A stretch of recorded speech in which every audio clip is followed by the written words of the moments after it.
2024-25 অর্থবছরের প্রস্তাবিত বাজেট এই মহান সংসদে উপস্থাপনের অনুমতি প্রার্থনা করছি। মাননীয় মন্ত্রী, আপনাকে অনুমতি দেয়া হলো।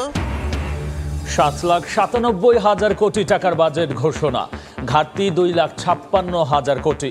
সর্বোচ্চ বরাদ্দ পরিবহন ও যোগাযোগে। 15% কর দিলেই বৈধ কালো টাকা 3.5 লাখই থাকছে করমুক্ত আয়সীমা। স্বাস্থ্য ঝুঁকি মোকাবেলায় বিশেষ বরাদ্দ 2,000 কোটি টাকা। চাল, গম ও ভোজ্য তেল সহ 30 পণ্যের উচ্চ কর কমানোর প্রস্তাব।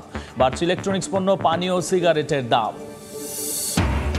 বেনজিরের আবেদনে সাড়া দিল দুদক। তারিখ পরিবর্তন করে আগামী 23 জুন তলব। জব্দকৃত সম্পত্তির তত্ত্বাবধায়ক নিয়োগের আবেদন মঞ্জুর করলেন আদালত। এবং সংখ্যাগরিষ্ঠতার অভাবে হাঁসফাঁস অবস্থা বিজেপির। নানা ফর্দ শরিকদের।